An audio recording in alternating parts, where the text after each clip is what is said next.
this is the introduction video to the Pivot Animator. So what we're going to do is we're going to go down in Cortana and we're going to type in pivot. And even if you just type in PIV, it should show up first.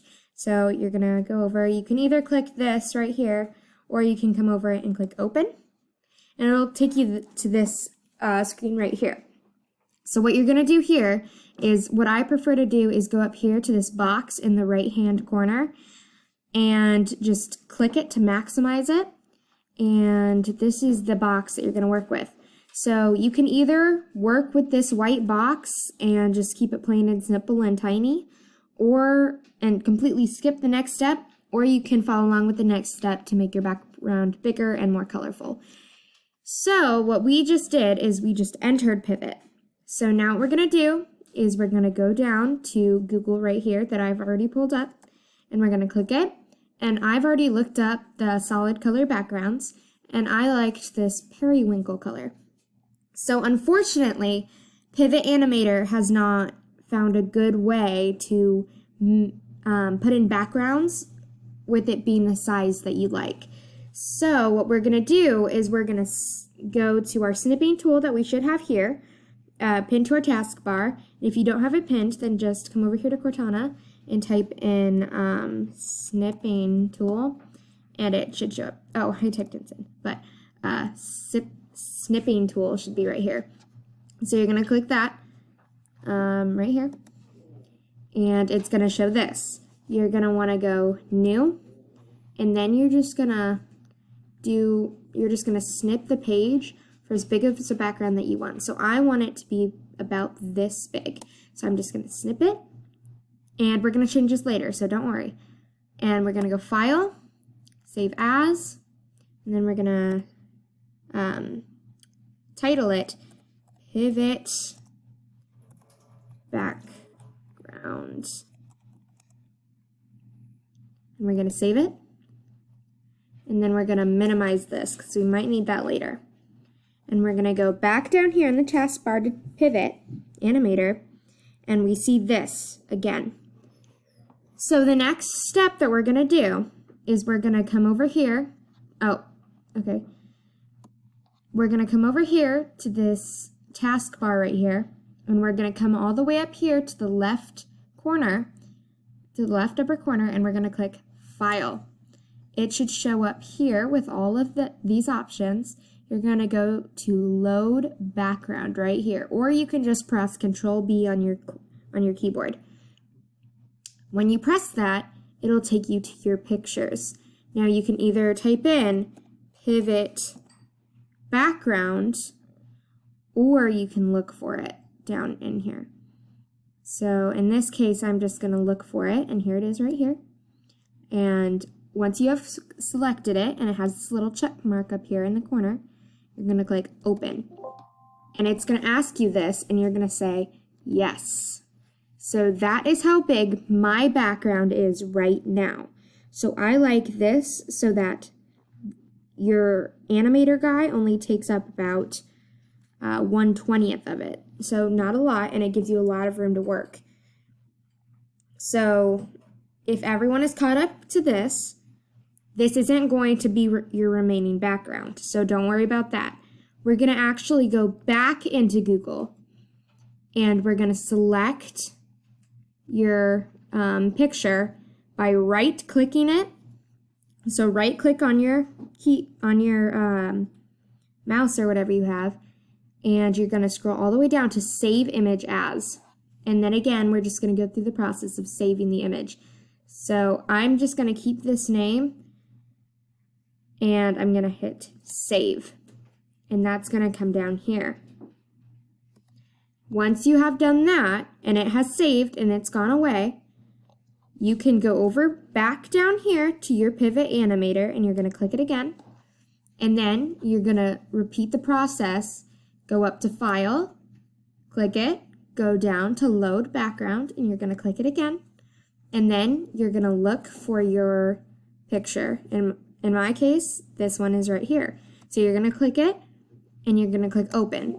The only difference is when it asks you this question this time, you're going to say no to not change the dimensions of the image. That way it will stay at the same size as this background right here, but with a different picture. So go ahead and click no, and then you can just click yes to this one. And then here is your new background at the size that you want it. That was only step 1, believe it or not. The next step, something that I like to do, is you can change your pivot's color.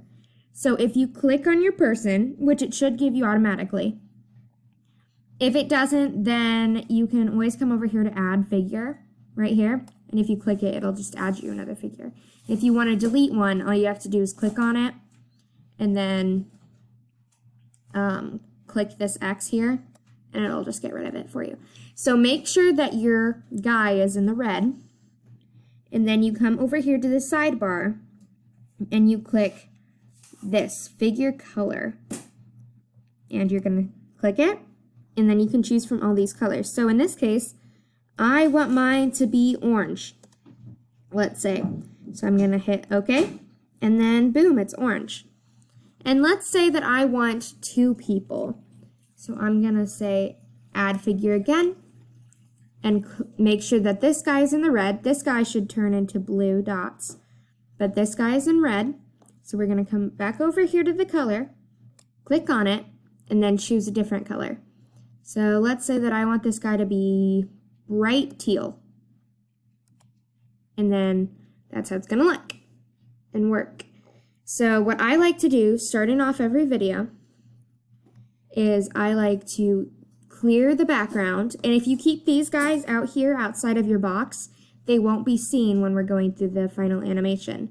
So what I like to think of this as is just a digital flipbook, because you'll see it as just a normal animation and you won't see the things on the side here.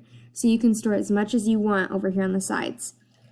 So I like to just add a frame right here before we actually start putting our pivots into the animation. So if you just hit add animation, then you can click on it anytime that you want and change it or anything.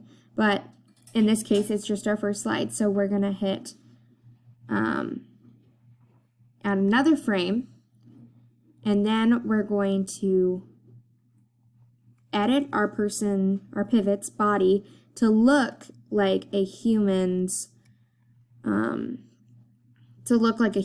walking, like a realistic human. So for walking, I like to make subtle changes in their arms. I just like to tilt it down and just bend the arms a little bit. And then the legs, obviously they're not going to walk like penguins and waddle. They're going to walk, so they're going to bend their knees. And then we can move them into the camera just a little bit though, to give off the illusion that they're walking into it. And then I'm also going to do that for this guy. But if they're running, obviously it's going to be more pronounced, because here we can do this guy when he's running. His arm is going to be bent more, and this arm could be like flying back in the wind, and his legs can be bent even more, and he can maybe even have like a running start, like a jumping start almost. But we're just going to do that and add another frame. That is very important. If you don't add another frame, then it won't save anything. So after we've added that, we're just going to move them a tiny bit, like about 1 centimeter away from where they just were, to again make the illusion that they're walking. Because when they're walking, they don't like stand from over here and like hop all the way over here. No, they just make little tiny steps. So then something that I also like to do is move the legs back and forth to have them walk. And then another little touch is just to swing the arms back and forth as well. Sometimes if you want to get fancy, you can have your legs meet in the middle like this. And then on your next frame, you can add or extend them out. But we're just going to keep them like this. Then this running guy, we're obviously going to move him forward a little bit. And we're going to tilt his leg back and bring this one forward and keep it like that and then move his arms too. And just edit his arms to make it look like he's running a lot faster. So obviously you can see that this guy made about 1 centimeter. He was about 1 centimeter from where he last was, whereas this guy is about 1.5 inches away from where he last was. So then, another very important step, we're going to add another frame. And the way that you can tell if you've added another frame is that shadow of where you just were, it disappeared. So after we do that, then we're just going to continue to keep them walking until we get to a point where we're satisfied with it, and then we can watch the animation. So again, we're just going to move their legs back and forth, and their arms are going to go back and forth as well, just this way, and give the illusion that they are walking or running like a real human would. Occasionally you can also bob their head back and forth if you want to do that, but it's not necessary. So once we get to a point where we're happy with them, which it will be just in a second.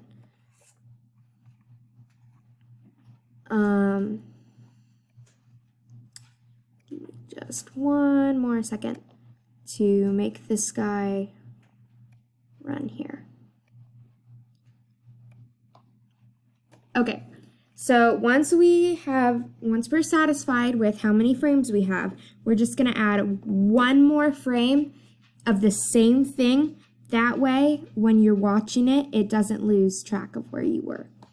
So when we're satisfied with it, we're gonna go up to the top where you see all your frames.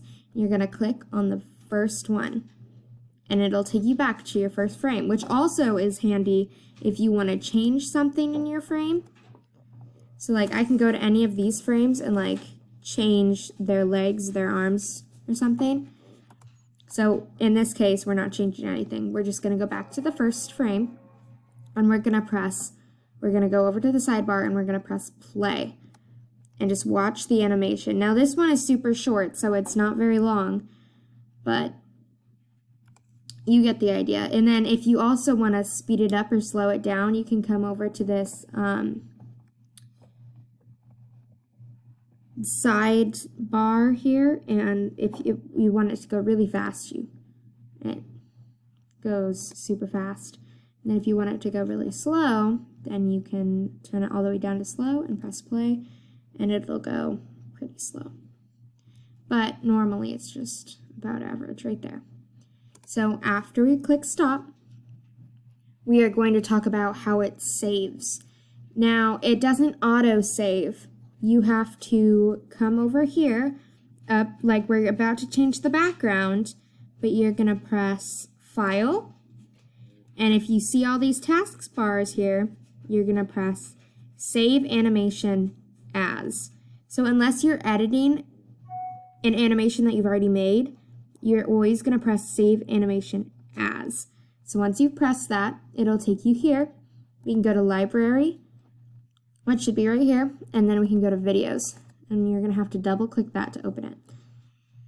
And so for the file name, we can type in like Art Pivot, or First Pivot or something. And then probably your first and last name. So it's going to be sent on to your teacher. So in this case, it's Mara Nicholson. So I'm going to click Save over here, because that will save your animation to the computer. So once you click Save, it will save it. Now let's say that you accidentally close out after you saved it. Well, you're just going to go back over and type in Pivot, and it'll show up with Pivot Animator, and you're going to open it just like we had done before, and we're going to maximize it. And it should, so it sometimes does this, it'll save your background as big as you want it to go, but as I was showing you before, you can also change the dimensions to make it bigger or smaller with each picture. And then we're going to go back over to File,